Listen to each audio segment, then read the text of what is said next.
एकादशी भी है। और बताओ क्या है, पता है आज क्या है? क्या नहीं पता? किस किस को पता है कि आज एकादशी के सिवा कुछ भी है? क्या? हाँ, ये बड़ा दुर्भाग्य है कि हमारे देश के लोगों को यह नहीं पता कि आज वो दिन है जिस दिन भगवान श्री कृष्ण ने अर्जुन को भगवद गीता सुनाई थी। आज के दिन ही गीता का प्राकट्य हुआ था। आज गीता जयंती भी है। क्या है आज? आज जरूर गीता पढ़ना चाहिए, आज जरूर गीता सुनना चाहिए। गीता सुगीता कर्तव्य, कर्तव्य के पथ पर बढ़ाने वाली, कर्तव्य के पथ पर लगाने वाली गीता है। आज के दिन ही अर्जुन कह रहे थे कि मैं युद्ध नहीं करूंगा। आज का ही दिन है जब अर्जुन कह रहे थे कि मेरे से ना लड़ा जाएगा। सामने गुरु द्रोणाचार्य हैं, पितामह भीष्म हैं। मैं रखता हूं अपना गांडीव, जंगल में रह करके अपना गुजारा करूंगा, भिक्षा मांग कर गुजारा करूंगा, पर मैं युद्ध नहीं करूंगा। तब आज अर्जुन के असंतोष पर, अर्जुन के अज्ञान को नष्ट करने के लिए भगवान ने आज के दिन ही भगवान कृष्ण की वाणी से भगवद गीता प्रकट हुई। आज गीता जयंती, इसलिए आज कम से कम गीता सुनो, कम से कम गीता पढ़ो। आज मोक्षदा एकादशी, मोक्षदा एकादशी के दिन ही गीता जयंती मनाई जाती है। अर्जुन युद्ध लड़ने के पहले ही हार चुके थे। अर्जुन युद्ध लड़ने के पहले ही हार चुके थे। मैं नहीं लड़ता। हारे हुए अर्जुन को भगवान ने किससे जिता दिया? अर्जुन ने गीता सुनी तभी अर्जुन जीत गए। बाद में फिर जो हुआ ठीक है। तो आज सभी अपने बच्चों को जीवन में जिताना चाहते हो कि हराना? जीतना है तो जीतेगा वही जो भगवद गीता के मार्ग पर चलेगा। इसलिए कम से कम बच्चों को अपने भारत की, अपनी धरोहर, हमारी धरोहर क्या है? भारत की पहचान किससे रही है? भारत की पहचान रही है ज्ञान से। किससे रही है? हमें दुनिया किसके लिए जानती है? ज्ञान के लिए। हमारे भारत से ही दुनिया में ज्ञान पहुंचा है, चाहे वो ज्ञान किसी भी क्षेत्र का हो। दुनिया जब कपड़े पहनना नहीं जानती थी तब हमारे यहाँ इतना ज्ञान था। आज दुनिया मोहनजोदड़ो हड़प्पा संस्कृति को ही तो जानती है कि ये 2000 साल पहले की परंपराएं हैं। लेकिन हमारे भारत में आद्य शंकराचार्य जी से माँ भारती मंडन मिश्र की पत्नी ने शास्त्रार्थ किया था। 2500 साल, मतलब 2500 वर्ष पुरानी बात है ये। कितने वर्ष पुरानी बात है? 2500, लगभग 2500 वर्ष। तो 2500 साल पहले भी हमारे यहाँ की स्त्रियां इतनी ज्ञानी होती थी कि आद्य शंकराचार्य जी जैसे महाज्ञानी से स्त्रियां शास्त्रार्थ कर लिया करती थी। इतनी उच्च कोटि की शिक्षा, इतनी उच्च कोटि की प्रणाली, हमारे यहाँ नारियों के अंदर इतना ज्ञान था। नारियां इतनी शिक्षित थी उस जमाने की कि आद्य शंकराचार्य जी से शास्त्रार्थ करके, और आद्य शंकराचार्य जी 6 माह बाद उनके प्रश्न का उत्तर दे पाए थे। तो हमारे भारत से ही दुनिया के कोने कोने तक ज्ञान पहुंचा। और इस धरती का सबसे श्रेष्ठ ज्ञान यदि आपसे पूछा जाए कि सबसे श्रेष्ठतम ज्ञान क्या है, तो आप क्या उत्तर देंगे? गीता क्यों पढ़नी चाहिए, क्यों सुननी चाहिए, गीता के मार्ग पर क्यों चलना चाहिए? ऐसा क्या लिखा है गीता में? आप में से कितने लोगों ने गीता पढ़ी है? जो पढ़ी है वो हाथ उठाएं। सोचो, हमारे देश का दुर्भाग्य देखिए, आप लोगों ने गीता पढ़ी ही नहीं। 3-3 घंटे आप मूवियां देखते हैं, दिन भर सीरियल देखते हैं, दिन भर व्हाट्सएप देखते हैं, दिन भर फेसबुक देखते हैं, दिन भर इंस्टाग्राम देखते हैं, दिन भर ट्विटर देखते हैं, लेकिन आप भगवत गीता को नहीं देखते। आपकी आज जो स्थिति है, आप में से बहुत लोग परेशान हैं। कारण जानते हैं क्या है? इस संसार में दुख का कारण क्या है? बताओ, आप में से कौन बताएगा कि इस संसार में दुख का कारण क्या है? क्यों दुख का कारण क्या है, ये बताओ। क्या दुख का कारण क्या है? आप बताओ, आप बताओ, दुख का कारण क्या है? क्या है? क्या है दुख का कारण? दुख का कारण है अज्ञान। क्या है? जोर से, क्या है? फिर से, अज्ञान। आज लोग दुखी क्यों हैं? आप बहुत दुखी हैं, मतलब आप अज्ञानी हैं। आपका दुख कह रहा है कि आप अज्ञानी हैं। क्योंकि ज्ञानी व्यक्ति, यदि ज्ञानी, अब क्या ज्ञानी के जीवन में दुख नहीं आता? आता है। तो ज्ञानी के जीवन में आया हुआ दुख और अज्ञानी के जीवन में आया हुआ दुख, दोनों में अंतर है। क्या बता सकते हैं कि अंतर क्या है? अज्ञानी के जीवन में जब दुख आता है, अज्ञानी के जीवन में जब दुख आता है तो वह दुख का जिम्मेदार भगवान को ठहराता है। हे भगवान तुम्हारे कारण हो गया, हे भगवान। अज्ञानी व्यक्ति दुख का जिम्मेदार या भगवान को या किसी और को, लेकिन ज्ञानी व्यक्ति वो होगा जब दुख आएगा तो वह दुख का जिम्मेदार किसी को ना मानकर वो ये समझेगा कि यह ईश्वर का खेल है, ईश्वर की लीला चल रही है। वो चाह रहे हैं कि हम ऐसे रहें तो कोई बात नहीं, जैसे रखे राम जी रहना चाहिए, और सीताराम सीताराम। ये अंतर है। अज्ञानी अपने दुख का ठीकरा भगवान के सिर पर फोड़ेगा या किसी और के, लेकिन ज्ञानी किसी को दोष ना देता। आप किसी को दोष देते हैं दुख का तो आप अज्ञानी हैं, और ज्ञानी होगा तो वो दुख का दोष किसी को ना देगा, क्योंकि ज्ञानी ये जानता है कि तुम्हारी ताकत नहीं है कि तुम कुछ कर सको, जो हो रहा है वो विधाता की मर्जी से चल रहा है। वो जान रहा है तो अब शिकायत तुमसे क्या करेगा? तुम तो निमित्त बन गए, तुम तो कारण बन गए, लेकिन हुई है सोई जो राम रचि राखा। तो अज्ञानी और ज्ञानी में अंतर है। दुख दोनों के जीवन में आता है, अज्ञानी भी दुखी हो सकता है और ज्ञानी भी दुखी हो सकता है, पर दोनों के दुख का बस यही अंतर है। इसलिए आप लोग जो दुखी हैं और अपने दुख का कारण भगवान को कुछ लोग मानते हैं, कुछ अड़ोसी पड़ोसी पति को। अब पत्नी रोती है, भारत की 95% स्त्रियां रोती हैं, मेरा पति अच्छा नहीं, मेरा पति अच्छा नहीं। तुम्हें लगता है पति के कारण दुख मिल रहा है, तुम अज्ञानी हो इसलिए समझती हो कि पति दुख का कारण है। थोड़ा ज्ञानी होती, समझदार होती तो आपको यह ना लगता कि पति से हमें दुख मिल रहा है, आप ये सोचती हैं कि मेरे किसी जन्म के कर्म का ही मुझे दंड पति के इस रूप में मिल रहा है। आप में से किसी का बेटा श्रवण कुमार है, आरती उतारता है माँ बाप की, उसे लगता है मेरा बेटा बहुत अच्छा है। तो किसी का बेटा इतना दुष्ट है कि माता पिता को मारता है, तो माँ बाप को क्या लगता है मेरे बेटे ने मुझे दुख दिया, बेटा से मुझे दुख मिल रहा है। ना, वो बेटा दुख नहीं दे रहा है। अज्ञानी तो यही मानता है कि पति से दुख मिल रहा है, पत्नी से दुख मिल रहा है, बेटे से दुख मिल रहा है, पर ज्ञानी जो होगा वो ये मानेगा ये मेरे ही किसी जन्म के कर्म है जो इस जन्म में मुझे भोगना पड़ रहा है। इसलिए अब क्या करें, चल बेटा ये मेरे कर्मों का दंड है, जितना लिखा होगा उतना तो पिटना ही पड़ेगा। क्यों? तुम्हारे सामने जो है, चाहे वो तुम्हारी पत्नी है, चाहे वो तुम्हारा पति है, वो तुम्हारा कर्म ही पत्नी बनकर प्रकट हुआ, तुम्हारा कर्म ही पति बनकर प्रकट हुआ, और कर्मों का दंड दशरथ जी को भोगना पड़ा, कर्मों का फल भगवान राम को भोगना पड़ा। तो आप और हम कैसे बचेंगे? भीष्म पितामह जैसों को बाणों की सैया पर लेट करके कर्मों का दंड भोगना पड़ा। भीष्म पितामह बाणों की सैया पर लेटे हैं। आपको जरा कांटा लग जाए कितना दर्द होता है। पितामह के पूरे शरीर पर बाण चुभे, लेटे हुए हैं बाणों पर, कितना दर्द होगा। लेकिन पितामह ने अपने दर्द का जिम्मेदार अर्जुन को तो ना बोला, हे अर्जुन तुम्हारे कारण मुझे दुख मिला। भीष्म पितामह को दुख मिला, बताओ उनके दुख का जिम्मेदार कौन था? बोलो कौन? अर्जुन। आपको जरा कष्ट हो जाए तो आप कहते हैं तुम्हारे कारण दुख मिला, पर भीष्म पितामह के पूरे शरीर में बाण चुभे हैं और वो कहते हैं कि अर्जुन दोषी नहीं, दुर्योधन दोषी नहीं, किसी का कोई दोष नहीं है। ये तो पितामह भीष्म के द्वारा पिछले किसी जन्म में एक पाप हो गया था, एक सांप को कांटों के ढेर में डाल दिया था, तो कांटे चुभ चुभ करके सांप की मृत्यु हो गई। चूंकि सांप का शरीर कोमल होता है, कांटे पे डाला तो कांटे उसके शरीर पर चुभ गए और बेचारा वो कांटों की सैया पर तड़प तड़प कर मर गया। तो कांटों की सैया दिलाई थी सांप को पितामह ने, तो इन्हें भी बाणों की सैया में लेटकर उस जन्म का, उस कर्म का दंड आज भोगना पड़ा। तो ये किसी का नहीं था, किसी के कारण उन्हें दुख नहीं मिला, किसी के कारण उन्हें पीड़ा नहीं हुई। कोई नहीं, को ना काहू को सुख दुख कर दाता, निज कृत कर्म भोग सब भ्राता। दुखी रहना है तो दुखी तो हो ही, सुखी होना है तो गीता पढ़ना सीखो, ज्ञान को अर्जित करना सीखो। आपका ज्ञान आपको संसार के हर दुख से बचाएगा। किससे बचाएगा? हाँ,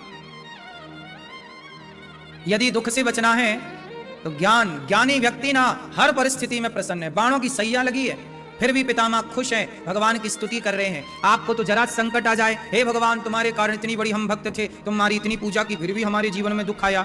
आप भक्ति करते हो तो ऐसा समझते हो कि भाई हम पर अब दुख नहीं आना चाहिए, क्योंकि हम तो आपके भक्त हैं।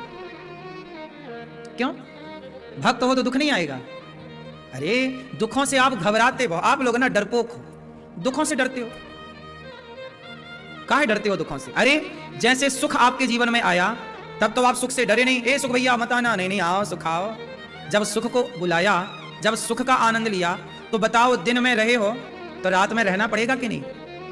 यदि दिन का प्रकाश आपने देखा है तो रात का अंधकार भी आपको देखना पड़ेगा, क्योंकि दिन यदि है तो रात भी है, रात का अंधकार है तो दिन का प्रकाश भी होगा। ये प्रकृति ऐसी तो चलती है ना, सिस्टम ऐसे ही है। यदि धर्म है तो अधर्म भी है, माता है तो पिता भी है, धरती है तो आकाश भी है, जल है तो आग भी है, सब चीजों के दो पहलू है ना। ऐसे ही सुख और दुख, यदि आप आज सुखी हैं तो कल दुख आएगा, दुखी हैं तो कल सुख आएगा। यही है, दिन रात का चक्र चलता है, हमें भोगना पड़ता है। लेकिन हमें जरा सा दुख आए तो हमें लगे कि लो बड़ा कष्ट। आदमी चाहता नहीं है कि हम दुखी हो जाएं, इसलिए हम कहते हैं दुखों से भागो मत, दुखों को डट करके उसका सामना करो, लड़ो। और ये कहां से ताकत आएगी दुखों से लड़ने की? जब गीता पढ़ोगे। इसलिए बोलता हूं आज गीता जयंती है, ये मार्गदर्शन भगवत गीता है आपके लिए, लेके जाना, इसे पढ़ना, बच्चों को पढ़ाना है ना। ये गीता पढ़ना, यहां मिल जाएगी गीता, अंदर कार्यालय में भी मिल जाएगी, और जो टीवी पे देख रहे हैं उनको ऑनलाइन आप ये गीता मंगा सकते हैं। तो गीता पढ़ो, ये सब आपके लिए है कि इसी बहाने आप पढ़ना सीखो। लेकिन नहीं, आपको तो दिन भर मोबाइल पे रहना है, दिन भर रील्स देखनी है। अज्ञान में ही आप लोग जीते हो, अज्ञान में ही आप मर जाते हो। ज्ञान की एक किरण आपके हृदय तक पहुंचती ही नहीं। तो आज गीता जयंती है, बोलिए गीता महारानी की, गीता के ज्ञान की, गीता सुनाने वाले की, गीता सुनने वाले की। सुनाने वाले कौन है? गीता। गीता किसने सुनाई थी आप बताओ? सब चुप रहो दादाजी। गीता किसने सुनाई थी?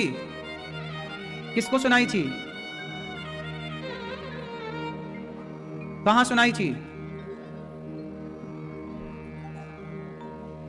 कुरुक्षेत्र में सुनाई। क्यों सुनाई?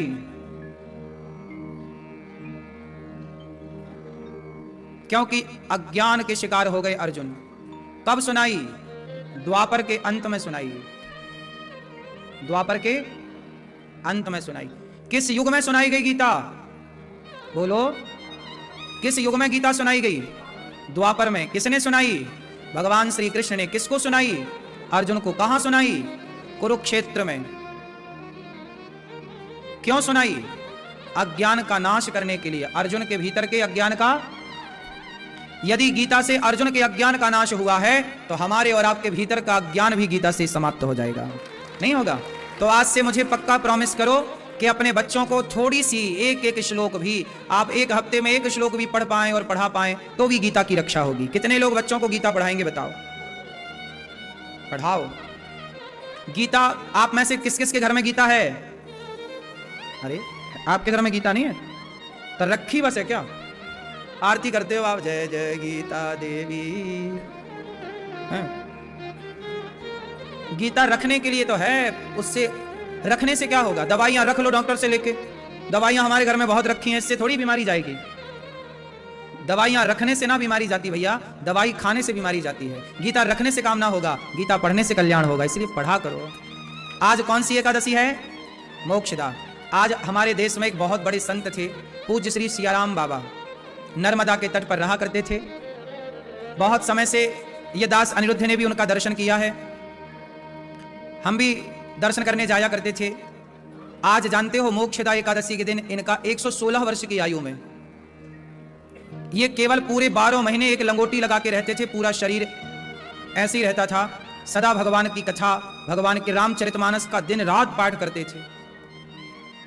और आज मोक्षदा एकादशी के दिन, आज यह संत भगवान के घर चले गए। आज मोक्षदा एकादशी के दिन, आज मोक्षदा एकादशी है, आज ये भगवान के घर चले गए।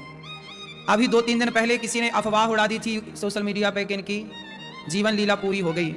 लेकिन देखिए आज की तिथि का देखो, अच्छे संत जो होते हैं ना, एक अच्छी तिथि आज मोक्षदा एकादशी है और इनकी इतनी तपस्या, इतना त्याग, आज मोक्षदा एकादशी के दिन प्राण छूटना जानते हैं कितना श्रेष्ठ है। आज संत श्रीराम बाबा का शरीर भगवत धाम सीधा, ये संत हैं। देखिए ये इतने दिन बीमार थे, लेकिन भगवान ने इनके प्राणों की रक्षा की। इस तिथि का इंतजार था। जो श्रेष्ठ संत होते हैं ना, तिथियां भी अपने आप को धन्य मानती हैं कि आप इस तिथि पर, हमारे तिथि पर चलिए भगवान के धाम। परम भक्त, वो किसी से केवल उनके मुंह से भगवान का नाम निकलता था, और अभी तक सोचिए इतनी उम्र में भी उन्होंने किसी से काम नहीं कराया, स्वयं अपने काम को खुद करते थे, स्वयं झाड़ू लगाते थे, स्वयं दीपक जलाते थे, खुद अपना काम। किसी से नहीं बोल रहे भैया तुम जरा पानी ले आओ एक गिलास हमारे लिए। सेल्फ डिपेंड इसी को कहते हैं। आप लोग जरा धनवान हो जाएं तो 4 नौकर लगा के पानी ले आ, अपने हाथ से पानी भी नहीं लेते आप। लेकिन वो इतने बड़े संत हैं, स्वावलंबी किसे कहते हैं? हम अपना काम स्वयं करें। आप अपना काम स्वयं करते हैं। इन्होंने नर्मदा जी के जल में खड़े होकर के सालों साल तपस्या की। सालों साल तपस्या की। वहाँ पर एक पीपल का पेड़ है, हमने दर्शन किया है। तो वहाँ पीपल का पेड़ है। जब यमुना जी नर्मदा जी में बाढ़ आती थी तो पूरे गांव में पानी भर जाता था, वहाँ वो पूरे में पानी, बाढ़ में पानी आ जाता है, तो वो पीपल पर चढ़ जाते थे और पूरा जब तक बारिश रहती थी तो वो ऊपर ही पेड़ पर चढ़ करके वो नर्मदा जी को नहीं छोड़ते थे।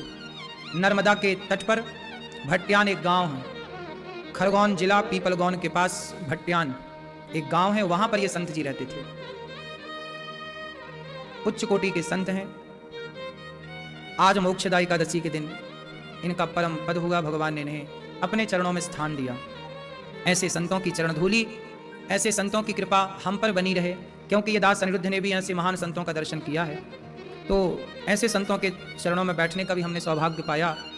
ऐसे महान संत ने आज भगवान की शरण ग्रहण कर ली। तो एक बार संत जी के लिए सब लोग उनकी जयकारा बोलिए। सियाराम बाबा की, नर्मदा मैया की। 116 वर्ष की आयु थी।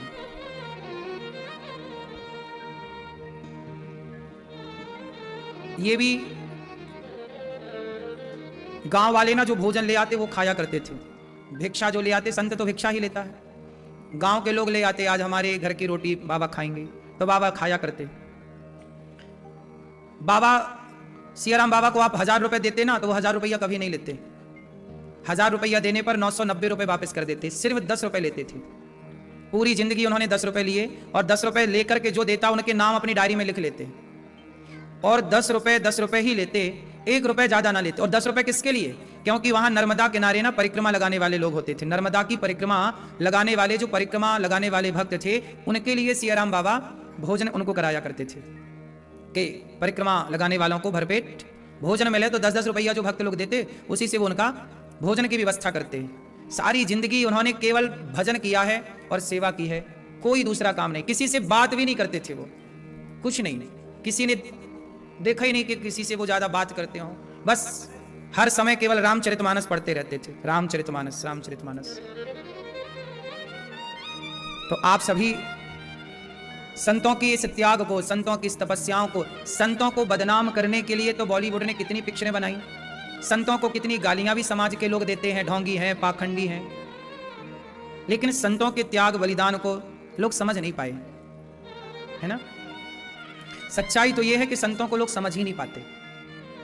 हमने पहले भी कथाओं में कई बार उनका, जब वो थे, उनका शरीर था, तो उनके बारे में हमने पहले भी जिक्र किया है।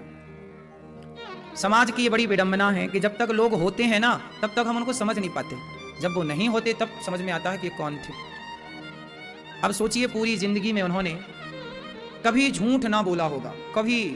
एक तो बोलते ही नहीं थे वो, ज्यादा बोलते थे तो बस सीताराम सीताराम। उनका नाम क्या है कोई नहीं जानता, वो केवल सियाराम सियाराम उनकी वाणी से सबने सुना, इसलिए उनका नाम पड़ गया सियाराम बाबा। गांव के बूढ़ों ने, गांव के बच्चों ने उनके मुंह से कभी सियाराम के सिवा कुछ सुना ही नहीं। कोई नहीं जानता कि वो बाबा कहां से आए, कब आए, क्यों आए। गांव के लोग बताते हैं कि हम लोगों ने जब होश संभाला तो बाबा यहीं थे, और बहुत समय से वो ऐसे ही थे। वो उनके मुंह से सबने केवल सियाराम सुना, सियाराम सुना, तो नाम पड़ गया बाबा जी का सियाराम बाबा। उनका नाम क्या था कोई नहीं जानता। ऐसे महान संतों का ये देश है, ऐसे संतों के बल पर, उनकी तपस्या पर ये धरती चलती है। इसलिए मैं आपसे बस यही कहूं कि संतों का अपमान ना करिए, बहुत बड़ा पाप लगता है। संतों का तिरस्कार बहुत बड़ा पाप है, अपमान संतों का बहुत बड़ा पाप। अब सोचिए, अब वो संत हैं, अब कहने वाले तो उन्हें भी ढोंगी और क्या क्या ना बोले होंगे, लेकिन बोलने वालों का क्या है, बोलते हैं। भगवान सब पाप माफ करते हैं, लेकिन किसी भक्त का, संत का अपमान आप करें तो वो पाप माफ नहीं है। हर पाप का प्रायश्चित है, पर संत का, भक्त के अपमान का कभी कोई प्रायश्चित है ही नहीं। इसलिए भक्त अपराध से बचना चाहिए। भक्तों के अपराध, जो भजन करने वाले हैं, जो भगवान के आश्रित हैं, आप उन्हें गाली दे रहे हैं, आप उनकी आलोचना, निंदा कर रहे हैं, बहुत बड़ा अपराध है। इसलिए इस अपराध से सदा बचो। बात करेंगे मोक्षदा एकादशी की। आज मोक्षदा एकादशी है। कहा जाता है कि एक राजा थे, उन राजा के पिताजी, उनके पिताजी बहुत दुख पा रहे थे। एक दिन एक राजा के स्वप्न में उनके पिता ने दर्शन दिया और बाप बोला कि बेटा, तू राजा बना, ऐसो आराम की जिंदगी जी रहा है, लेकिन मैं नर्क की यातनाएं उठा रहा हूँ, बड़ा कष्ट है बेटा, मैंने बहुत पाप किए और मर गया, मुझे नर्क जाना पड़ा, मेरे मोक्ष का कोई उपाय कर।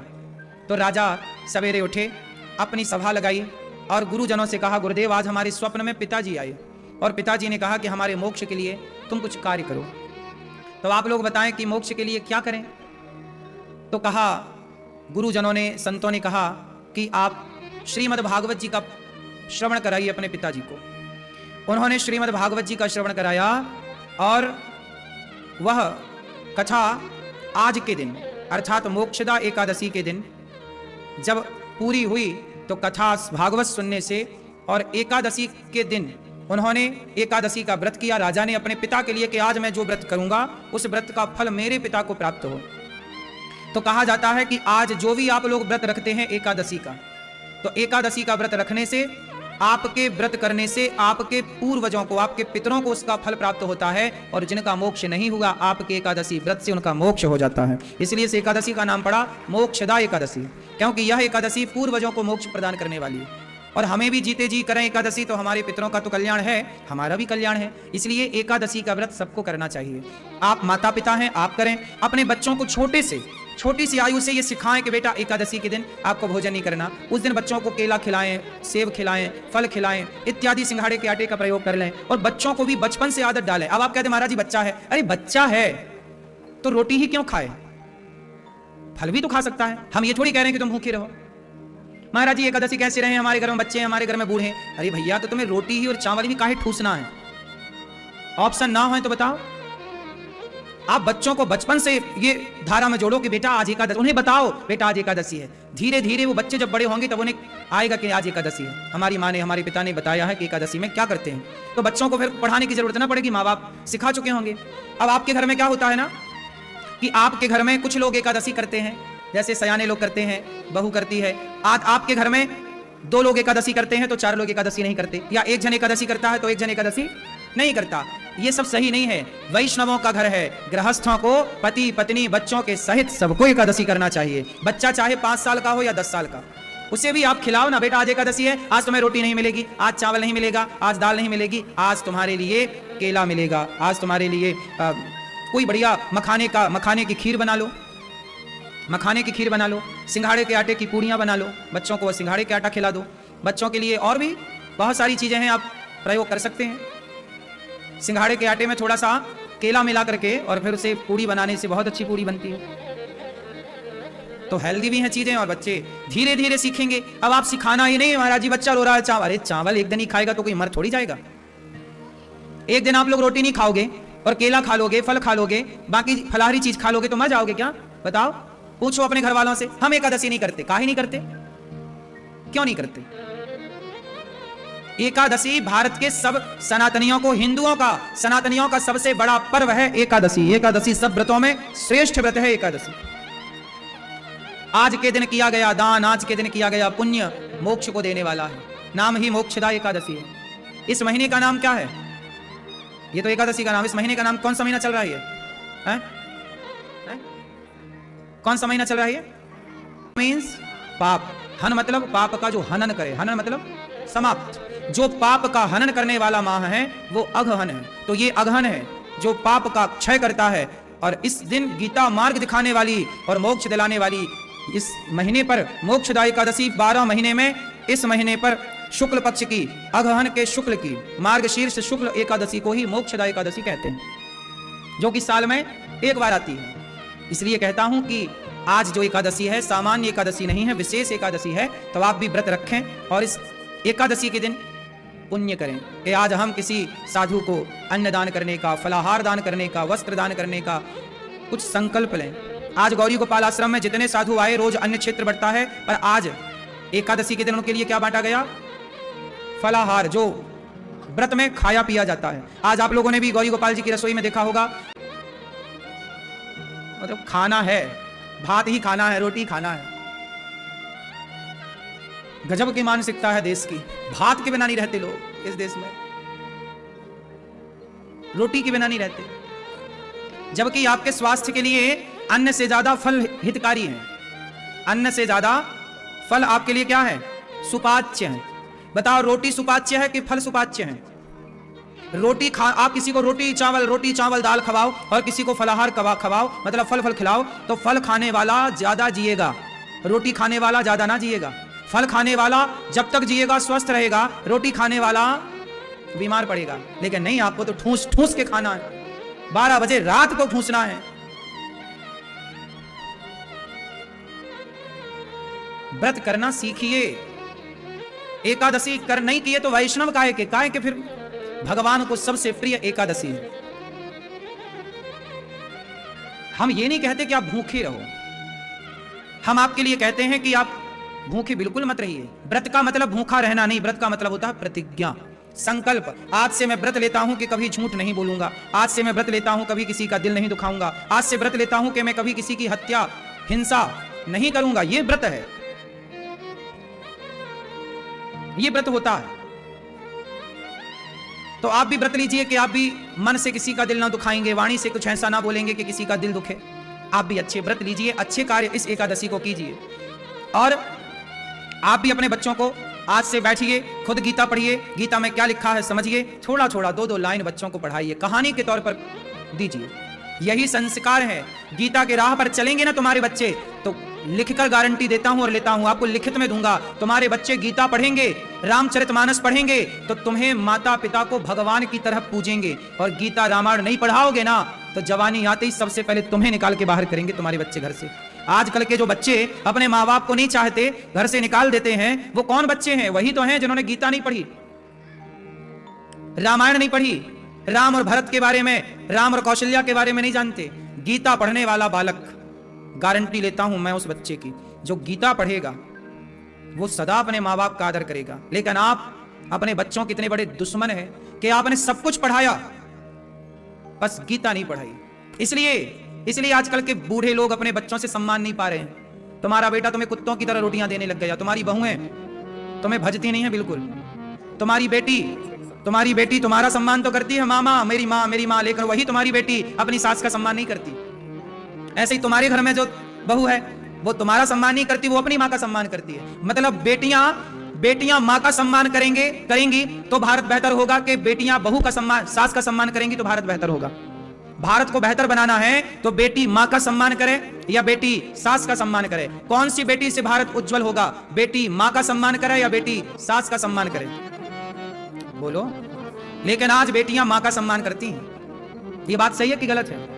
बेटी किसका सम्मान करती है? मेरी माँ। माँ का क्या हुआ, खा लिया, सो गई। आप गलती किसकी है? वो बहू डायरेक्ट बहू नहीं बनती, पहले बेटी बनती है। जब बेटी बनी थी तो तुमने सिखाया ही नहीं कि बेटी हमसे ज्यादा मोहब्बत ना कर, अपनी सास से प्रेम करना। जब तुमने अपनी बेटी को अच्छा संस्कार दिया होता, हर माँ अपनी बेटी को सास का सम्मान करने का संस्कार देने लग जाए, तो जो तुम्हारी घर में बहू है ना, वो तुम्हारा सम्मान अपने आप करने लग जाएगी। व्यवस्था ऐसे बनती है। कौन सी बहू सम्मान करेगी? जो बहू गीता को जानती होगी, जो बहू रामचरितमानस को जानती होगी, वो बहू गीता रामायण को जानने वाली बहुएं और गीता रामायण को ना जानने वाली बहुएं, दोनों को तराजू में रख के तौलना, दोनों के संस्कारों में जमीन आसमान का आपको अंतर मिलेगा। गीता रामायण को ना जानने वाले लोग और गीता रामायण को जानने वाले लोगों में जमीन आसमान का अंतर होता है साहब। तौल के देख लीजिएगा कभी विवेक की तराजू से। हमारे देश में सदा से बेटा अपनी माँ को पूजता आया है। बेटा माँ को क्या कहता है? माँ कौन होती है हमारे भारत में? भगवान, मातृ देवो भव। मेरी माँ कौन? भगवान है। बेटा भगवान कब मानेगा तुम्हें? जब वो गीता पढ़ेगा, रामायण पढ़ेगा। नहीं पढ़ेगा तो काहे तुम्हें भगवान माने? लुगाई आती तुम्हें छोड़ के चला जाता है, वो तो लुगाई को भगवान मानने लग जाता है। पत्नी ने बोला कि माँ को निकालो तो निकाल देता है। पत्नी ने बोला हमें रखो या अपनी माँ को रखो, तो बेटा किसे चुनता है? बोलो। आज पत्नी कह दे कि तुम्हें या हमें चुनना है या अपनी माँ को, किसे चुनेगा? पत्नियों को चुना इसलिए तो माएं वृद्धाश्रम में रहती हैं गौरी गोपाल में। हमसे बेहतर इन बातों को कौन जानता होगा? बेटा यहां कथा चलती, कथा में एक बार एक बेटा अपनी माँ को लेके आया, बोला कि हमारी महाराज जी माँ को आप रख लो। मेरे से बोला, अब बोले वृद्धाश्रम में आप रख लो। हमने कहा क्यों रख लें, तुम्हारी माँ है, तुम रखो अपनी माँ को, सेवा करो बुढ़ापे में। नहीं महाराज जी, हमारी माँ की हमारी पत्नी से जरा बनती नहीं। तो मैंने कहा पत्नी की नहीं बनती तो तुम पत्नी को छोड़ के जाओ वृद्धाश्रम, माँ को रखो अपने साथ। नहीं महाराज क्या बात कर रहे हैं, पत्नी को कैसे छोड़ दें वृद्धाश्रम? तो हमने कहा तुझे लाज नहीं आती?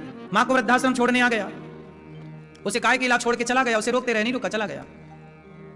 फिर इसलिए कहता हूं इन बच्चों को गीता पढ़ाना। कितना भी तुम महंगे कॉन्वेंट स्कूल में पढ़ाओ, महंगे और महंगे महंगे स्कूलों में माँ भगवान होती है ये नहीं पढ़ाया जा रहा है, पिता भगवान होते हैं, मातृ देवो भव पितृ देवो भव ये नहीं पढ़ाया जा रहा है। ये तो वेदों का, पुराणों का, गीता का ज्ञान है। भगवान श्री कृष्ण कहते हैं ना, सर्वधर्मान परित्यज्य मामेकम शरणं व्रज।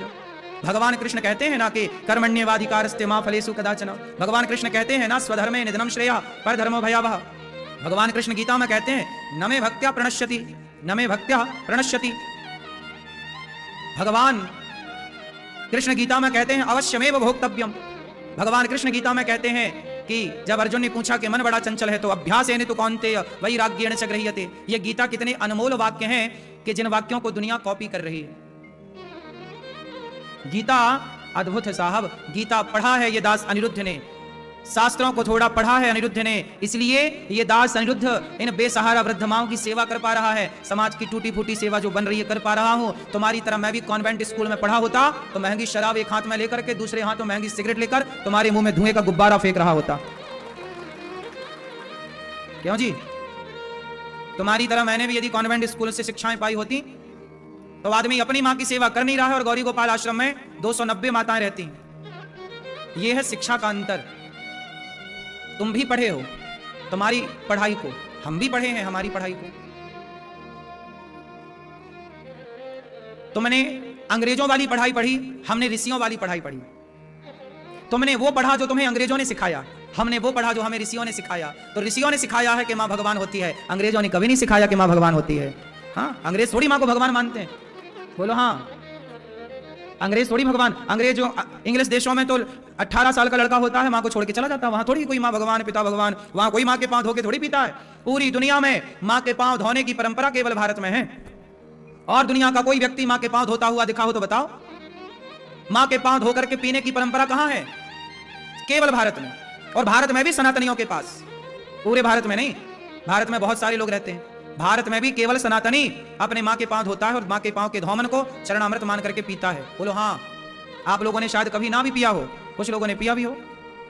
कहां आजकल के बच्चे मां के पांव को धो के पी रहे हैं? लेकिन फिर भी ये दास अनिरुद्ध तो पीता है। मैं तो अपने मां बाप के पांव धो के पीता हूं। केवल कह नहीं रहा हूं, उपदेश नहीं कर रहा हूं, पहले सब करके ही आपको बताता हूं कि भाई जो किया है वो आपको बताया जा रहा है। हम आज भी अपने माँ बाप के चरण दबाते हैं और माँ बाप के चरण धुल करके पीते हैं, क्योंकि आपसे थोड़ा कम पढ़े हैं ना, इसलिए। आप जैसे पढ़े लिखे होते तो माँ बाप को कहाँ, क्यों? कॉन्वेंट स्कूल में पढ़ने वाला थोड़ी पांव धोएगा माँ के, पागल औरत। आजकल के पढ़े लिखे बच्चे तो कहते हैं अपनी माँ से, माँ तुम तो अनपढ़ हो, तुम्हें आते ही क्या है? बोलो हाँ। आजकल के तो पढ़े लिखे बच्चे अपने माँ को अनपढ़ कहते, तुम तो अनपढ़ हो, क्या आता तुम्हें?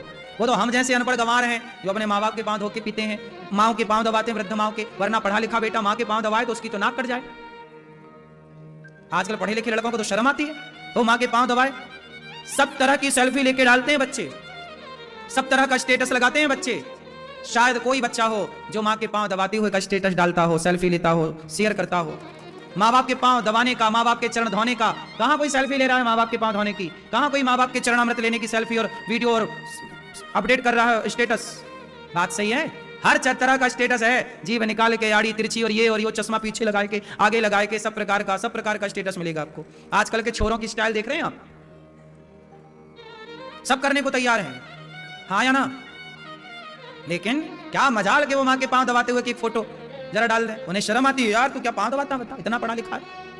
वो तो हम जैसे गवार हैं जो पांव दबाते हैं माँ के, वरना आज की पढ़ी लिखी जनरेशन कहां पांव दबाने को ठीक मानती। पांव दबाना तो छोड़ो, आजकल बेटा अपनी मां को प्रणाम ठीक से नहीं करता, बाएं हाथ से घुटना छूता है ऐसे ऐसे। कॉन्वेंट में पढ़े हैं ना, ज्यादा पढ़े लिखे, स्टाइलिश है। गलती उन बच्चों की नहीं है मेरी मां, तुम्हारी भी तो है। तुम ही तो बच्चे को अंग्रेज बनाना था, बन गया अंग्रेज, जेंटलमैन बन गया, नाक पहुंचने की टाई लगा के चलता है। आपने उसे गीता कब पढ़ाई? आपने उसे रामचरितमानस कब पढ़ाई? आपने अपने बच्चों को कब बताया कि बेटा भगवान होती है मां? कब संतों से जोड़ा? कब सत्संग, कब बच्चे का हाथ पकड़ के तुम सत्संग में लाए? अब रोते हो कि बेटा सुनता नहीं है, तुम्हारी गलती। जब सुनता था तब तुमने उसे पोयम सुनाई, जब सुनता था तब तुम पोयम सुनाते थे, अब नहीं सुनता तो रोते हो। जब सुनता था तब गीता के श्लोक सुनाए होते तो बेटा आज तुम्हारे हाथ में होता, तुम्हारे हाथ से ना निकलता। बच्चे बिगड़े हैं तो तुम्हारा भी कम दोष नहीं है माता पिता, तुमने जी भर के बिगाड़ा है बच्चों को। तुम्हें बड़ा मजा आता था हमारा बेटा पोयम सुना रहा, अरे गुरुजी आए चलो बेटा पोयम सुना। खाक तेरी पोयम गुरुजी सुनेंगे? क्या करना तेरी पोयम, तू ही सुन, हमें तो गीता के श्लोक सुना, हम क्या करेंगे पोयम सुन के? पोयम से तुम्हारे बच्चों के संस्कार ना बनेंगे। जॉनी जॉनी उस पापा खूब रट लिया, अब सर्वधर्मान पढ़ाओ, गीता पढ़ाओ। क्यों मेरी मां, सही है कि गलत है? क्या सही है? बच्चे बिगड़े कौन दोषी है? बोलो। अब माँ बाप कहते हैं महाराज जी, कोई माँ बाप थोड़ी चाहते हैं हमारा बच्चा बिगड़ जाए। हाँ, चाहते तो नहीं है कोई माँ बाप, पर तुमने अपने बच्चे को गीता क्यों नहीं पढ़ाई ये बताओ। तुम चाहते तो नहीं हो कि तुम्हारा बच्चा बिगड़ जाए, लेकिन जो से जरूरी ज्ञान था वो भी तो नहीं दिया ना। इसलिए चाणक्य ने तुम्हारे लिए कहा, माता शत्रु पिता वैरी, ये न बालो न पाठिता, न शोभते सभा मध्य हंस मध्य बको यथा। माता पिता सबसे बड़े दुश्मन हैं बच्चों के। कौन से? ये न बालो न पाठिता। माता शत्रु, शत्रु है माँ, पिता वैरी, दुश्मन है बाप। कौन से माँ बाप? ये न बालो न पाठिता, जो अपने माँ बाप को पढ़ाते नहीं है। क्या नहीं पढ़ाते? गीता नहीं पढ़ाते, रामायण नहीं पढ़ाते, उपनिषद नहीं पढ़ाते। नहीं पढ़ा सकते ना तुम? बोले महाराज गुरुजी हम खुद नहीं पढ़े गीता, हमें नहीं आती, तो फिर हम कैसे पढ़ाते बच्चों को? कोई बात नहीं, तुमसे नहीं आती तो तुम किसी अच्छे गुरु के पास ले जाते ना अपने बच्चों को। चलो बेटा एक 10 मिनट रोज सत्संग किया करो, रोज गुरु जी की वाणी सुना करो। गुरु इसलिए गुरु होता है कि जो तुमसे नहीं आता वो बात तुम्हारे गुरु जी बताएंगे। एक अच्छा गुरु क्यों होता है? एक अच्छे मार्गदर्शक की जरूरत क्यों पड़ती है? तुम खुद गुरु घंटाल बन गए, तुम्हें किसी गुरु की जरूरत नहीं पड़ी। आजकल लोग कहते हैं महाराज जी हम गुरु बनाए कि नहीं बनाए। कब कहते हैं? जब खुद 50-60 साल का हो जाता है। समय से ना आप गुरु चुन पाते हैं, ना समय से आप सत्संग में पहुंच पाते हैं। समय रहता है, जवानी खूब आप इंजॉय करते हैं, दिन भर भोग विलास करते हैं। आपको तब खबर नहीं थी कि बच्चे कहां जा रहे हैं। बच्चों को पकड़ाया मोबाइल और मम्मी पापा वहां इंजॉय कर रहे हैं। बच्चा मोबाइल पे पता नहीं क्या देख रहा। तुम कम लापरवाह नहीं हो। बच्चों के लिए सजग मां की जरूरत है। कौन सी मां? कौन सी मां? सजग मां। एक पल के लिए बच्चों को अकेला ना छोड़े, एक पल के लिए बच्चों को मोबाइल ना दे तो जो देखना चाहते हैं बच्चे, जो उनकी पढ़ाई से जुड़ा, वो बैठ के समय निकालो, बच्चों के लिए बैठो। ऐसा नहीं बच्चे पैदा कर दिए छोड़ दिए, ऐसे में तो बच्चे आतंकवादी बन जाते हैं। चोर, अब तुम्हारा बच्चा चोरी कर रहा है, अब भ्रष्टाचार कर रहा है, पराई लड़की बहन बेटी जा रही है उसे ताक रहा है, मौका मिल जाए तो उसे छू रहा है। ये तुम्हारी औलादें हैं बाजार में कर रही हैं। बोलो हाँ, आजकल के अधिकांश लड़के लड़कियों को मौका मिल जाए तो छूने का मौका मिल जाए तो छूते हैं कि नहीं? ट्रेनों में, बाजारों में, भीड़ भाड़ में महिलाएं हो जाएं, महिलाएं चली जाएं तो महिलाओं को गलत गलत जगह लड़के लोग छूते हैं, पुरुष वर्ग छूता है। ये बात सही है कि गलत है? कौन छू रहा है? वो लड़के तुम्हारी तो औलादें हैं, हाँ या ना? इसी समाज के तो बच्चे हैं वो। किसी ना किसी का बेटा ही तो है जो मेट्रो में और ट्रेन में और बस में किसी बहन बेटी को छू रहा है गलत तरीके से, या घूर रहा है, या देख रहा है, या बोल रहा है। वो भी तो समाज के बच्चे हैं। बोलो हाँ कि ना? कौन जिम्मेदार है? बेटी तुम्हारी हो या हमारी हो, फर्क क्या पड़ता है? देखने वालों ने तो ये थोड़ी देखा कि तुम्हारी थी कि हमारी, उसने तो बस छेड़ा है, देखा है, बोला है। आजकल के लड़कों की तो ये स्थिति है कि बहन जा रही है, मुंह नहीं दिख रहा है, पीछे का हिस्सा, पीछे बाल बाल दिख रहे हैं पीछे का, तो वो तो उसे भी कहेगा बिंदास जा रही है। पलट के जब देखे अरे तो मेरी बहन है, तब दृष्टि बदलती है तो बहन है। लेकिन जब तक बहन नहीं थी तब तक तो छेड़ ही रहा है ना। अब ऐसी नालायक सोच कहां से आई? ऐसी सोच गंदगी भरी कहां से दिमाग में? गीता पढ़े होते। सुनो मैं अर्जुन की बात बताऊं, जो अर्जुन गीता सुनने वाले हैं उनका एक वाक्य सुनाता हूं, सुनना। एक बार अर्जुन स्वर्ग गए। अब तुम अपने छोरों से अर्जुन की ये कथा को जरा कंपेयर करना, तुलनात्मक दृष्टि से देखना। मैया सुन लो मेरी माँ। एक बार अर्जुन गए वो स्वर्ग गए, तो अर्जुन का आना जाना स्वर्ग था, क्योंकि अर्जुन कोई सामान्य थे नहीं। नर नारायण का अवतार हुआ ना, तो नारायण कृष्ण है, नर अर्जुन है। अर्जुन कोई सामान्य नहीं थे। अर्जुन स्वर्ग जाया करते थे, इंद्र से मिला करते थे। पता है आपको? अर्जुन इंद्र से मिला करते थे, इंद्र के ही अंश से अर्जुन प्रकट भये हैं। तो अर्जुन का जाना आना स्वर्ग में था। एक दिन क्या हुआ कि स्वर्ग की एक अप्सरा ने अर्जुन को देखा। अर्जुन बहुत सुंदर थे, अर्जुन बहुत सुंदर थे। तो एक अप्सरा ने अर्जुन को देखा, और अप्सरा, अब सोचिए अप्सराएं कितनी सुंदर होती हैं। अप्सराओं के लिए तो बड़े बड़े ऋषियों ने अपनी तपस्याएं छोड़ी। ये सारा वाक्य आप सब जानती हैं। ये भैया को जगाओ, उठो सरकार, सुबह हो गई। आदमी को तरीके की बातें समझाएं तो सो जाता है। सुनो, अर्जुन गए स्वर्ग, एक अप्सरा आई, अप्सरा बहुत सुंदर। अप्सरा ने अर्जुन को देखा, और अप्सरा अर्जुन को, अप्सराएं ना जो पुरुष अच्छा लग जाए उसे अपने तरीके से देखती हैं। तो अर्जुन के पास आई और वो अप्सरा अर्जुन को स्पर्श करने लगी, छूने लगी। तो अर्जुन ने दूर खड़े होकर कहा, माता आप हमारी माता हैं। अप्सरा बोली, हम अप्सरा हैं, हम अप्सराओं का कोई ब्याह या नहीं होता, हम तो केवल तुम मर्दों के लिए बनी हैं, तुम हमारे लिए, हम तुम्हारे लिए। हम तो रोज जो आता है हम उसके साथ रहती हैं, कोई हमारा संबंध थोड़ी होता है। अप्सराओं का कोई रिश्ता नहीं होता किसी से। अप्सराएं तो केवल सांसारिक भोग विलास के सुख के लिए बनी हैं। तो बोले हम तो आपको सुखी करेंगे, तुम हमें सुखी करो, हम तुम्हें करेंगे। अर्जुन बोले माता, हमारे जो पूर्वज हुए हैं, हमारे पूर्वजों ने आपके संग रिश्ता बनाया है, और जब हमारे पूर्वजों ने आपके संग रिश्ता बना लिया तो भले आप अप्सरा हैं पर हमारे लिए तो माता हैं। हमारे पुरखों ने आपके संग समय बिताया। अर्जुन के वंशावली में जो पुरखे थे वो सब अप्सरा के साथ रह चुके थे, ये बात अर्जुन को पता थी। तो अर्जुन, जबकि अर्जुन को यह भी पता था कि अप्सराओं का कोई पति नहीं होता, कोई रिश्ता नहीं होता, वो तो अप्सराएं हैं, लेकिन नहीं, अर्जुन ने कहा कि हमारे पूर्वजों ने आपके संग समय बिताया है, इस हिसाब से आप हमारी माता है। अप्सरा ने कहा अर्जुन आओ, आज की रात तुम हमारे साथ रहो और तुम हमारी कामनाएं पूरी करो। अर्जुन बोले माता क्षमा करो। जब बार बार अप्सरा के कहने पर अर्जुन ने ऑफर ठुकराया तो अप्सरा ने श्राप दे दिया। अर्जुन तुम हमारा ऑफर ठुकरा रहे हो, जाओ हम तुम्हें श्राप देती हैं, तुम ब्रहण लला हो जाओ, 1 वर्ष के लिए तुम नपुंसक हो जाओ। क्या हो जाओ? 1 वर्ष के लिए नपुंसक हो जाओ। इसलिए अर्जुन को 1 वर्ष के लिए नपुंसक होना पड़ा था। जब वो अज्ञातवास में थे, 12 वर्ष का वनवास और 1 वर्ष का अज्ञातवास, ब्रहण लला बन करके अर्जुन ने उत्तरा को संगीत सिखाया था। हाँ या ना? ब्रहण लला बने अर्जुन। हम आपको ये बात क्यों बता रहे हैं? इसलिए बता रहे हैं, अब सुनो कि अर्जुन उस जमाने का लड़का, उस जमाने की जवानी में अर्जुन गए थे स्वर्ग। जवानी थी, अप्सरा ऑफर भी दे रही थी, लेकिन उस समय अर्जुन का धर्म क्या कहता है कि आप हमारी माता हैं। आजकल का छोरा कहां कहे कि तुम हमारी माता हो? आजकल तो छोरा अपनी माता को माता नहीं समझने को तैयार है, उसे भी धक्के मार के निकाल रहा है। लेकिन अर्जुन एक स्वर्ग की उस अप्सरा को, जिसके पूर्वजों ने कभी किसी ने उनके साथ समय बिताया होगा, तो उस रिश्ते से वो कह रहे हैं कि माता, तुम हमारे पूर्वजों के रिश्ते से माता। ये धर्म है साहब। इसलिए भगवान ने गीता सुनाने के लिए अर्जुन को चुना, क्योंकि अर्जुन में वो पात्रता है। यही धर्म है कि आप केवल अपनी बहन को बहन ना कहें। संसार की प्रत्येक नारी आपकी मां है, बहन है, बेटी है। अपनी बहन को अपनी बहन माना और दूसरों की बहन को छेड़ा, ये कैसी तुम्हारी इंसानियत और कैसा तुम्हारा धर्म है? तुम कैसे मर्द हो? मर्द तो राम है। रावण की बहन आई थी ऑफर लेकर, राम तुम बहुत सुंदर हो, तो सम पुरुष नमो सम नारी, कर लो ब्याह, हम तैयार हैं। क्या राम ने सूप नखा की तरफ आंख उठाकर देखा? तुम्हारे पास कोई दूसरे की बहन आए, बड़ी सुंदर भी हो, तुमसे कहे कि तुम हमें से ब्याह कर लो, हमारे को छेड़ दो, रात भर तुम हमारे साथ रहो, तो तुम्हारे मन की स्थिति क्या होगी? और राम ने सूप नखा की और एक बार नहीं देखा। राम ने रावण की बहन का ऑफर ठुकरा दिया और रावण ने सीता मां की इच्छा के बिना जबरदस्ती उठा लिया। ये अंतर है राम में और रावण में। इसलिए कहता हूं, ये देश राम का है, तो इस देश के युवाओं के भीतर भी संस्कार राम वाला ही होना चाहिए, चरित्र भी राम वाला ही होना चाहिए, क्योंकि आपकी विजय गाथा रावण के कृत्यों से ना होगी, राम के कर्मों से होगी।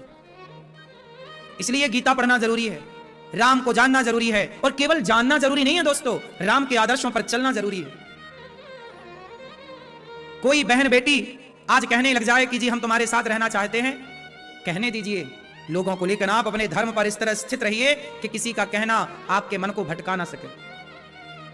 इतना आपके अंदर, और ये तब आएगी चीजें जब धर्म अंदर होगा। धर्म कहां से आएगा? रामचरितमानस से, गीता से। वेद पुराण क्या है? ये क्या डालते हैं भीतर? धर्म।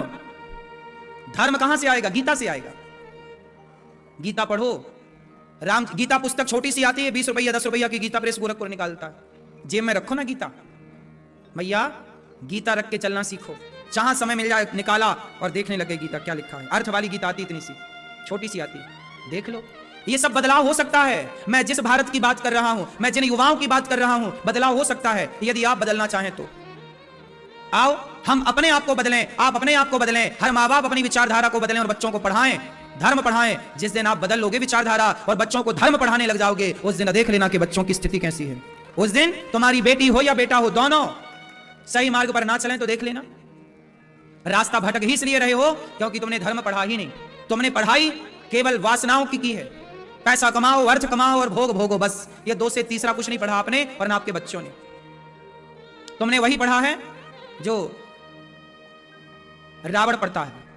रावण बड़ा विद्वान है, रावण ज्यादा पढ़ा लिखा है, राम थोड़ा कम पढ़े लिखे हैं, लेकिन रावण ने वही पढ़ाई पढ़ ली जो आज, जिस पढ़ाई को रावण ने पढ़ तो लिया, ज्ञान तो पा लिया, लेकिन उस ज्ञान को अमल में नहीं ला पाया, चरितार्थ नहीं कर पाया, उतार नहीं पाया। राम थोड़ा कम पढ़े, लेकिन राम ने जो पढ़ा वो उतार लिया।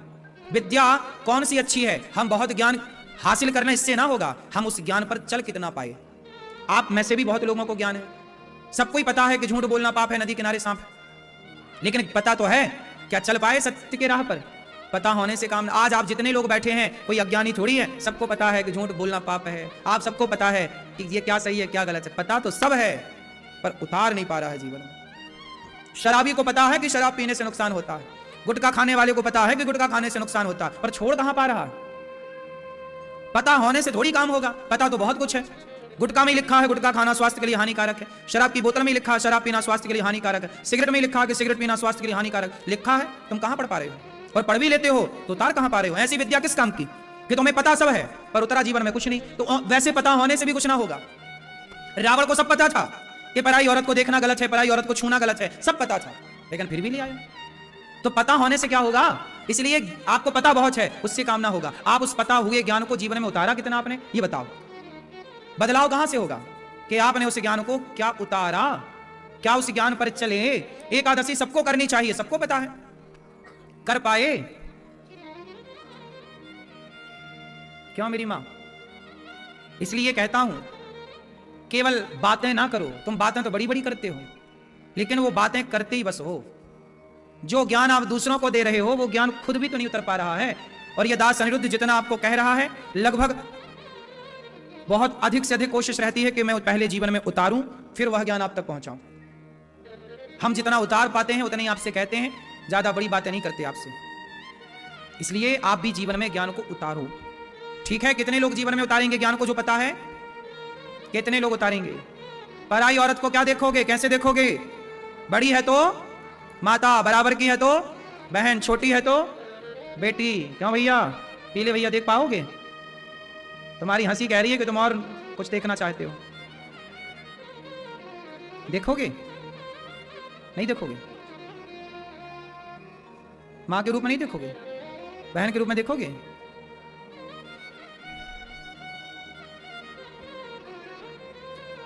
हमारा धर्म, हमारी संस्कृति, हमारा भारत सबसे श्रेष्ठ है साहब।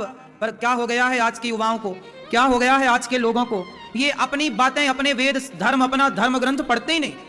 कितना समझाएं, कितना कहें, पढ़ लो साहब तुम्हारा भला होगा, वरना कुत्तों की मौत मर रहे हैं लोग। आए और चले गए, खत्म कहानी, ये कोई बात नहीं होती। जीवन मिला है, जान लो क्यों मिला है, पहचान लो, है ना। अंग्रेजों की नकल ना उतारो, विदेशी लोगों की नकल पे ना चलो, वो खुद जानवरों टाइप का जीवन जी रहे हैं। वो इंसान है, ये बात उन्हें नहीं पता। उन्हें खाना है, सोना है, बस बच्चे पैदा करने हैं, बस यही सब जानते हैं वो लोग। हम भारत के लोग हैं, हमारे यहाँ सब प्रकार का ज्ञान है। हमारे देश में विवेकानंद जी भाई, विवेकानंद जी ने कितना ज्ञान दुनिया तक पहुंचाया। रामकृष्ण परमहंस जी भाई कितना ज्ञान दुनिया तक पहुंचाया। हमारे देश में तुलसीदास जी हुए, तुलसीदास जी ने जो रामचरितमानस लिखी है, उस रामचरितमानस में क्या लिखा है जानते हैं? रामचरितमानस में तुलसीदास जी लिखते हैं कि धर्म न दूसर सत्य समाना, आगम निगम पुराण बखाना। राम कौन है? सत्य की प्रतिमूर्ति है। सत्य क्या है? राम ही सत्य है। सत्य की मूर्ति देखना है तो राम को देख लो, धर्म का विग्रह देखना है तो रामो विग्रहवान धर्मा, राम को देख लो। कितनी बढ़िया बातें राम जी के बारे में लिखी गई हैं, राम के बारे में कितना अच्छा। आप में से कितने लोगों ने रामचरितमानस पढ़ी है? पढ़ी है? बाकी लोगों ने देखो रामचरितमानस नहीं पढ़ी। क्या भैया, रामचरितमानस नहीं पढ़ी? क्यों नहीं पढ़ी? बहुत लोग देखो इसमें से नहीं पढ़े।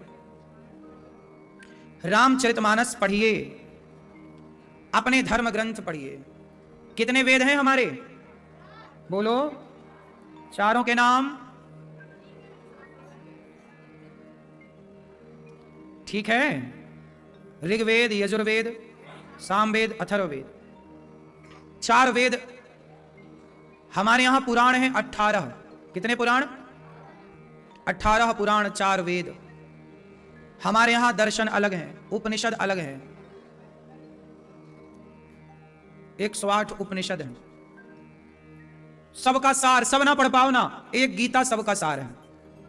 गीता पढ़ लिया तो रामचरितमानस सबका सार है। सब नहीं पढ़ सकते हम तो रामचरितमानस पढ़ लो, सब नहीं पढ़ सकते हम भगवद गीता, इसमें सबका सार सार सार सार। ठीक है, तो अब से गीता पढ़िएगा, रामचरितमानस पढ़िएगा और एकादशी का व्रत करिएगा। मैया आप करती हो व्रत? नहीं करती। काहे नहीं करती? मेरी मां तो बीमारी हो गई शुगर की, तो अब नहीं, तो शुगर की बीमारी मतलब रोटी चावल मांगती है क्या? अरे भूखा नहीं रहना, हमने कब बोला भूखा रहना? शुगर हो गई है तो बढ़िया पपीता खाओ, केला खाओ। फलों की मिठास से शुगर कंट्रोल होती है। जैसे जहर जहर को काटता है, कांटा कांटा को निकालता है, ऐसे शुगर की मिठास को फलों की मिठास काट देती है। फल खाओ, पपीता खाओ जी भर के। पपीता बहुत अच्छा है, इस उम्र में आपकी उम्र के लोगों को पपीता खाना चाहिए। खूब पपीता खाओ। कितने सारे बाजार में फल उपलब्ध होते हैं, इतने सारे फल हैं कि हम लोग नाम भी याद नहीं रख पाते सारे फलों के, इतने फल हैं। लेकिन आपको तो बस खाना वही रोटा है ना।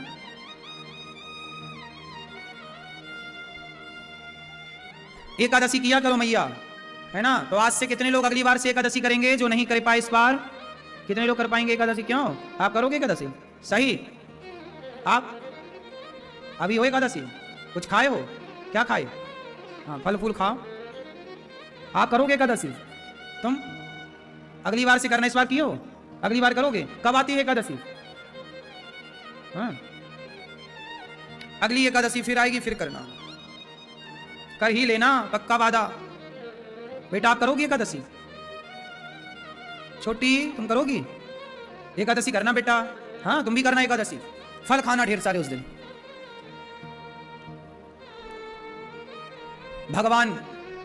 भगवान की कृपा ऐसी है, एक बार नामदेव जी रोटी बनाए और रोटी बना करके उन्होंने बाहर खुले मैदान में चूल्हा था और कुटिया से बाहर रोटी बनाई नामदेव जी ने, और नामदेव जी ने रोटी बना करके रखी और वो घी की कटोरी लेने अंदर गए। तब तक बाहर कुत्ता आया और कुत्ता मुंह में रोटी दबा करके सारी रोटियां दबा करके भागा। नामदेव जी घी की कटोरी लेके निकले, अरे भैया, अरे कुत्ता, अरे प्रभु रुक जाइए रुक जाइए। लोग बोले नामदेव जी क्या हुआ? कुत्ता ले गया रोटी। अरे बोले कुत्ता नहीं है, हमने भगवान के लिए रोटियां रखी थी तो भगवान ही ले गए रोटी इस रूप में। प्रभु पर सूखी ना खाना, आपका दिया घी है, जरा घी चुपड़ के खाओ। नामदेव जी की दृष्टि कैसी थी? वो कुत्ते को भी क्या मानते थे? भगवान। और हम लोगों की दृष्टि कैसी है कि हम लोग भगवान के मंदिर में भी पत्थर देखते हैं, अरे पत्थर की मूर्ति। वो कुत्ते को भगवान मानते थे और आप भगवान को पत्थर मान लेते हैं। ये बड़ी दृष्टि का खेल हो गया है, नजरिए का खेल हो गया। इसलिए आपसे मेरी प्रार्थना है कि भगवान का जो भक्त है वो सब में भगवान को देखता है। सर्वं खलविदं ब्रह्म, भगवान सब जगह है। हिरण्यकश्यपु ने पूछा कि भगवान कहाँ है तुम्हारा? प्रहलाद जी ने क्या कहा? सब जगह है। क्या इस खंबे पर है? हाँ। जब एक हाथी था, उसका नाम था गजेंद्र। एक हाथी था, वो अपनी पत्नियों के साथ बच्चों के साथ नहाने गया।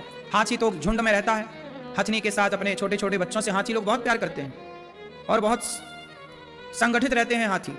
एक हाथी गया सरोवर में नहाने तो उसका पांव एक मगर ने पकड़ लिया। हाथी को लगा कोई हल्का फुल्का होगा, हमें जानता नहीं है। हाथी ने मगर से कहा छोड़ दे पांव, जानता नहीं है। मगर बोला आपको नहीं जानते तो नहीं जानते, पर हमें तो भूख लगी, हम तुम्हें खाएंगे। हाथी ने बहुत जोर लगाया पर मगर ने नहीं छोड़ा। मगर भी बलवान, और पानी में हाथी की ताकत कम हो जाती है। पानी में तो पानी वाले जीव की ताकत ज्यादा होगी ना।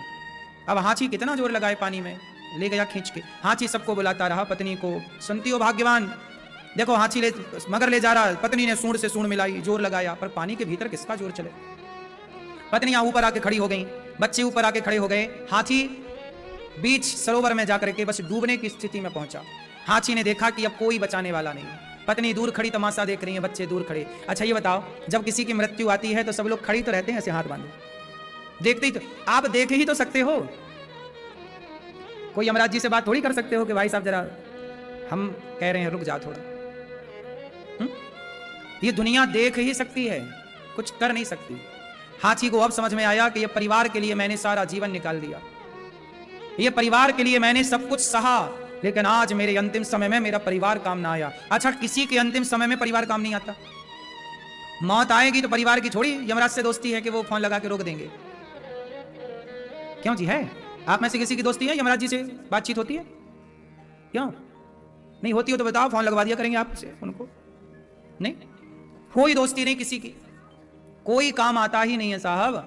हम मरेंगे तो हमारे कर्मों का दंड हमें भोगना ही पड़ेगा। इसलिए कहता हूं इस जीवन में ऐसा कोई कर्म ना करना कि वो कर्म तुम्हें ही बाद में परेशान करे, क्योंकि तुम्हारे कर्म ही तुम्हारे को मिलने हैं, अच्छे भी और बुरे भी। जो तुम पाओगे वो तुम्हारा ही बोया हुआ बीज है। आप अपने द्वार पर चाहो तो बबूल बो दो, चाहो तो आम बो दो। घर आपका है, घर में आपको क्या बोना है, खेत आपका है, खेत में आपको फसल। कहते ना कहावत, पेड़ बोए बबूल का तो आम कहां से आए।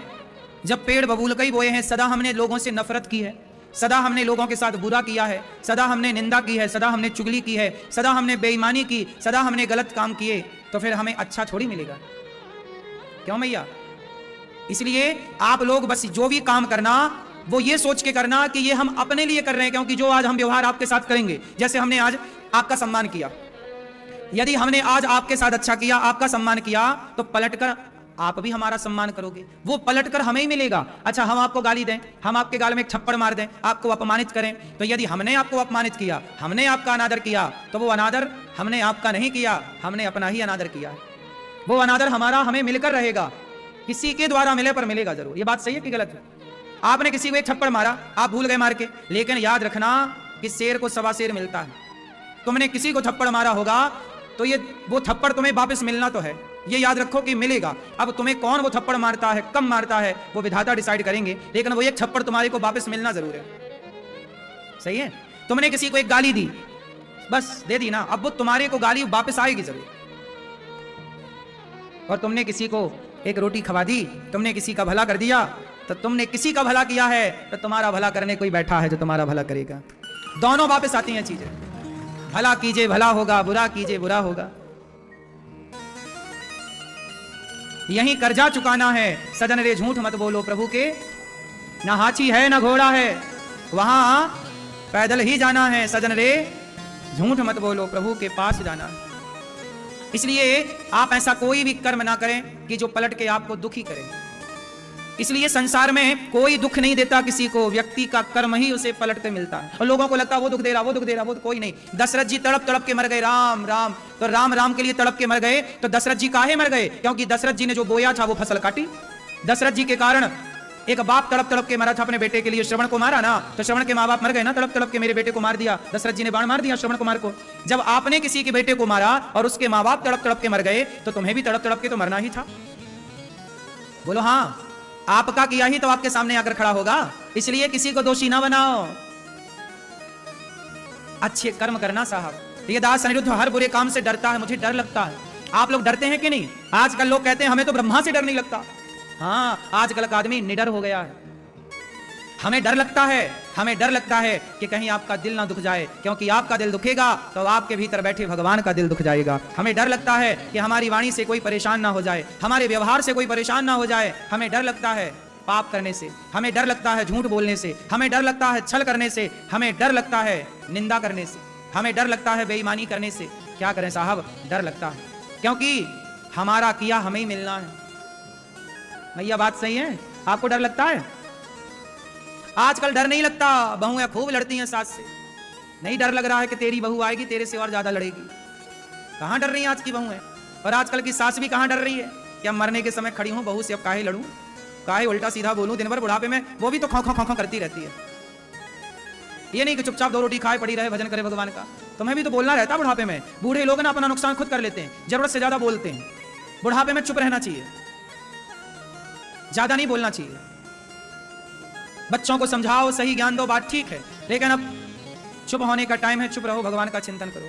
अच्छा ये बताओ, बूढ़े लोग जरूरत से ज्यादा बोलते हैं कि नहीं? बोलो हाँ या ना।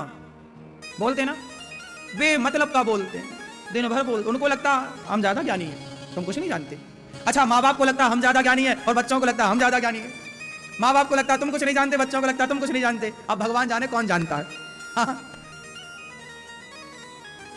सही है, इसी में जिंदगी गुजर रही है लोगों की। कब भगवान के लिए आंखें बंद करेंगे, कब चिंतन करेंगे, कब नाम जपेंगे, कब भला करेंगे, कब क्या करेंगे। ऐसे ही रोते रोते लड़ते लड़ते मेरा मेरा करते मर जाएंगे, बात खत्म। काय मैया सही है? आप लड़ती हो अपनी सास से? अरे ये मैया सास नहीं है, चली गई तो अच्छी थी, जब जिंदा थी तब अच्छी थी कि नहीं? अब तो अच्छी हैं।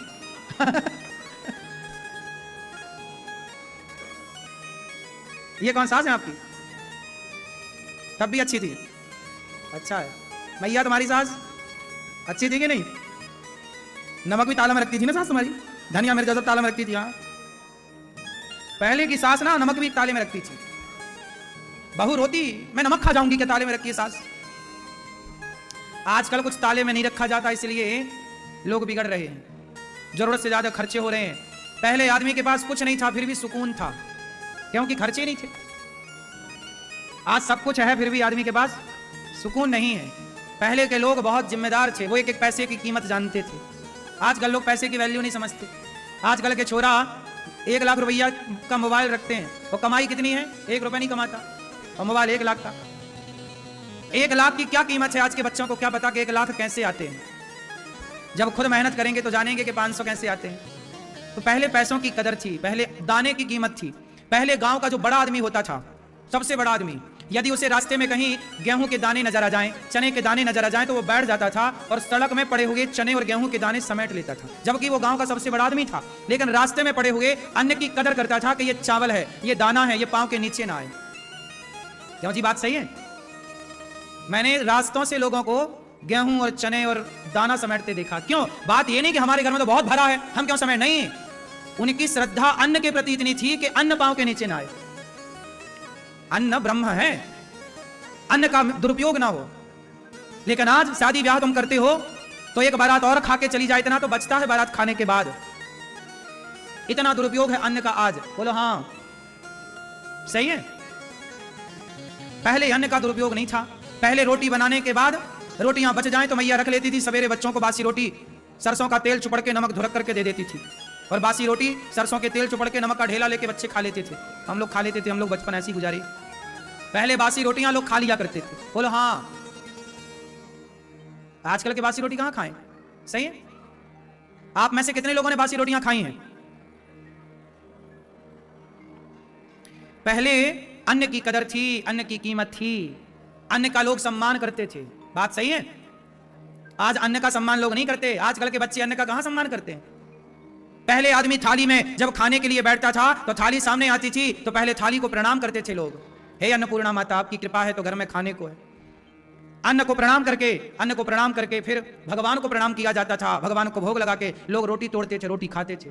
और खाने के बाद मैंने ऐसे लोगों को भी देखा है कि हमारे बब्बा जी थे, हमारे दादाजी, वो खाने के बाद थाली में पानी डालते थे और पूरी थाली में पानी डाल करके पी जाते थे। मतलब आधी से ज्यादा थाली धुल जाती थी उनके खाने के बाद। इतना सम्मान था अन्न का। आज ना इतना पैसा हो गया लोगों के पास कि अन्न का सम्मान नहीं है, अन्न का आदर नहीं करते लोग। पहले बहुत कदर थी अन्न की, दाने की बहुत कदर थी। आजकल के बच्चे, कितने बच्चे हैं जो थाली सामने आए तो प्रणाम करके खाएं? पहले, आजकल तो देखिए लोग जूता पहन के खाते हैं। तुम खाना भी तो भूल गए साहब, तुमने खाना पीना भी कहां याद रखा? अरे जूता पहन के कोई खाता है? सोच, तुम्हारे बुजुर्ग आज रोते होंगे कि ये औलाद कैसी चली गई, किस राह पर। तुम्हें खाने का ज्ञान तक नहीं है। अरे खाने के लिए जमीन पर बैठ करके हाथ पांव धुल करके, थाली अन्नपूर्णा भगवती का स्वरूप है, उसे तो सम्मान से खाओ। अब खड़े होकर के जानवरों टाइप का खा रहे हैं। बोलो हाँ, खाने का ज्ञान नहीं। पहले के लोग बैठ के खाते थे। आज के पुराने जितने बुजुर्ग थे सब खड़े होके खाते थे कि बैठ के? बोलो कहां बैठकर? कुर्सी पर के जमीन पर? जमीन पर। आजकल का आदमी कुर्सी पर बैठ के खाता है। पालथी मार के बैठ के खाने से आपका शरीर लंबा चलता है। पहले के लोग लंबा जीते थे, आज 60 के अंदर 65 के अंदर मर रहा है आदमी। खान पान गलत हो गया। पहले आदमी शौच करने जाता था ना तो उकड़ू बैठ के शौच करता था। पहले देसी तरह से थी। पहले सीट भी आदमी देसी सीट, इंडियन सीट लगाता था। आज बैठने वाली सीट लगाते हो। जब आप बैठोगे नहीं तो फिर शरीर का जो मल है पूरा बाहर कैसे आएगा? आप इंडियन सीट में जब उकड़ू बैठ के शौच करते हैं तो आपके शरीर का जो पूरी मल की थैली होती है वो पूरी खाली होती है। अब आपके भीतर मल की थैली खाली तो होती नहीं है, जो वेस्टर्न सीट है आजकल की। उस सीट में बैठ करके आपका पेट पूरा तो साफ होता नहीं है, मल पड़ा रहता। वही पड़ा हुआ मल आपके खून को, आपके पेट को गंदा करता। वही नाना प्रकार की बीमारियां हैं। थैली आपके पेट में 2 डस्टबिन है। आपके पेट में कितने डस्टबिन है? भगवान ने 2 डस्टबिन बनाए हैं।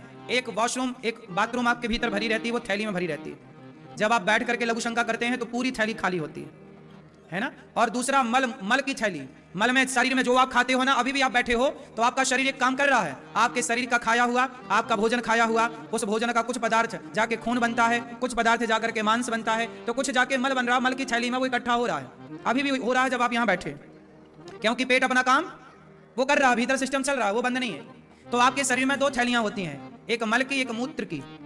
इसलिए जब डॉक्टर बीमार आदमी को पेशाब की नली डालता है ना तो आदमी को पेशाब कहां जाना पड़ता है? एक थैली लटका देता है। तो वो जो एक पाइप डालता है डॉक्टर, वो पाइप जाके उसी डस्टबिन में तो जाके अटैच करता है कि वो सारा खाली होता रहे अपने आप। तो थैलियां ईश्वर ने बनाई हैं और उसे खाली कराने का भी एक सिस्टम बनाया है कि आपको कैसे बैठ करके लघु शंका करनी है, शौच कैसे करना है। लेकिन आज का आदमी शौच करना तक भूल गया। क्यों भैया? ना आजकल के लोग खड़े होकर बैलों की तरह तो लघु शंका करते हैं, जबकि लघु शंका करने का विधान पहले दादाजी तुम्हारे नाना जी खड़े होकर लघु शंका करते थे कि बैठ के। बोलो क्यों भैया? बैठ के लघु शंका क्यों किया जाता है? इसका साइंटिफिक रीजन है। खड़े होके वॉशरूम करने में, बाथरूम करने में पेट पूरा खाली नहीं होता, बाथरूम के कुछ पानी का कण भीतर थैली में रह जाता है, और वही रहते रहते लंबे टाइम तक रहने से वो चीजें सड़ने लगती हैं और वहीं से चीजें खराब होने लगती। बवासीर जैसी बीमारियां पूर्ण रूप से आपकी थैली ना खाली होने का सबसे बड़ा कारण है बवासीर। लेकिन लोग बीमारी का इलाज कराने लाखों खर्च कर देंगे, लेकिन इंडियन सीट का प्रयोग नहीं करते। क्यों? शौच करने के लिए कौन सी सीट होनी चाहिए?